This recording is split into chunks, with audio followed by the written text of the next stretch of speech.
Hello and welcome to The Lucky Roll, an eclectic channel for eclectic games. And today we're reviewing Unfathomable, a game for 3 to 6 players from Fantasy Flight Games, which is a reskin of their hugely successful, hugely popular and sadly out of print Battlestar Galactica board game, in which players must cooperate to survive the trials ahead, whilst a hidden traitor, or indeed in some cases a pair of traitors, seek to sabotage their efforts at survival in order to win the game. What makes this game worthwhile for the lucky owners and former players of Battlestar Galactica, however, is that the experience has been streamlined to be both more efficient and that player choices are not as frequently limited to the leaders within the game, such as the captain and the keeper of the tome, whereas in Battlestar Galactica the leaders were the admiral and president positions. It's also a different and interesting enough variant to make it worthwhile to pick up this game, indeed if you are already a massive fan and already own a copy of the original Battlestar Galactica board games, as the aesthetic is set in the 1920s Lovecraftian-style Arkham horror universe within Fantasy Flight's IP,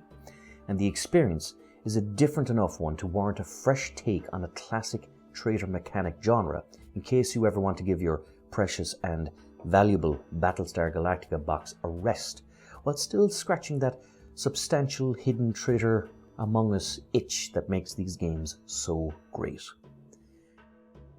To quickly surmise the game for those of you who are new to both IPs, players are all passengers or members of a crew of a ship called the SS Atlantica, which is setting out on its maiden voyage to Boston, Massachusetts. It is then assailed by sea monsters known as Deep Ones, who simultaneously murder passengers, attack players, and damage the ship itself in order to sink it and bring it to the deep.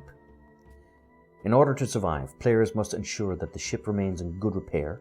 maintains momentum on their trip to Boston, and that precious resources such as food, fuel, soul, and sanity never run out or run down to zero,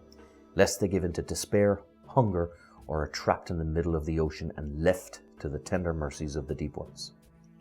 They are hindered in this by a player traitor in their midst who is called a hybrid, a mix of both human and Deep One who secretly works against them by sabotaging their efforts to resolve crisis after crisis that emerges when the Mythos card is drawn as part of every player's turn. Should the traitor's actions of the hybrid be discovered by the others, they can take direct action against the human players by attacking passengers, openly sabotaging efforts to resolve various crises, and directly attacking players in order to deprive the human players of resources to survive the challenges that face them.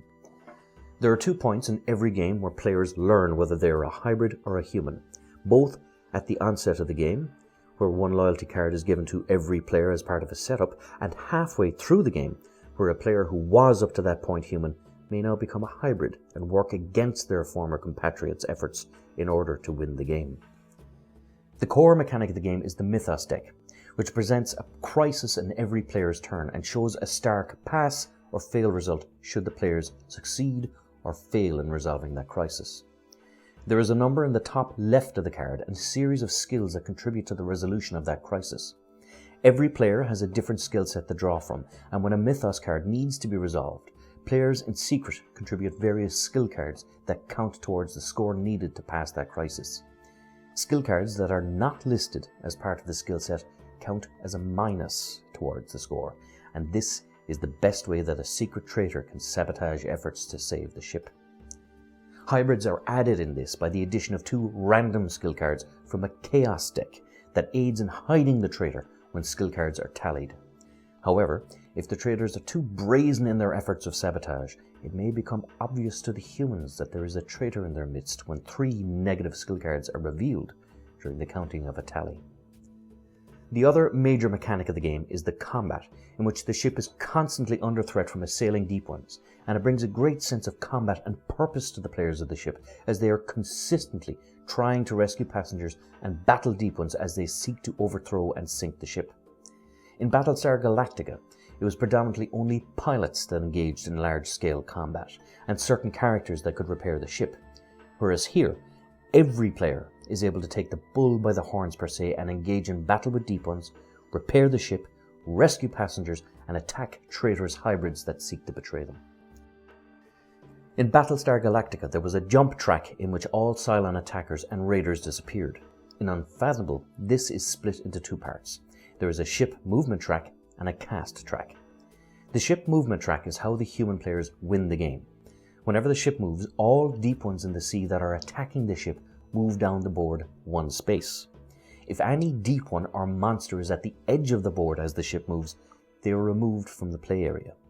This is a fantastic little mechanic, as it gives the game a sense of speed and movement as the ship literally sails past the dangers facing it.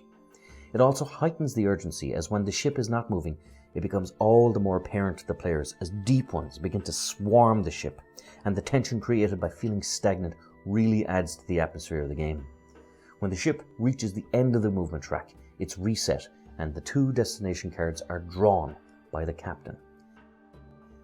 The other major differences in this game from its Battlestar Galactica compatriot is the pace of it.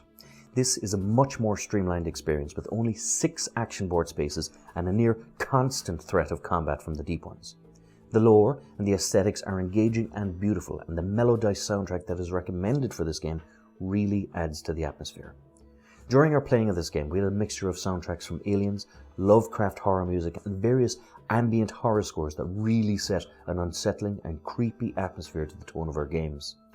This was a game that we have thoroughly enjoyed each and every time we played it. The last and final mechanic I want to point out before I wrap up this review is the addition of the Cultist loyalty card, which to my mind is a stroke of genius. The Cultist is working for the Deep Ones, but does not want to be killed by them, so they effectively contribute to human efforts to preserve the ship right up until the last round of the movement track, when the destination numbers chosen by the captain surpass 12.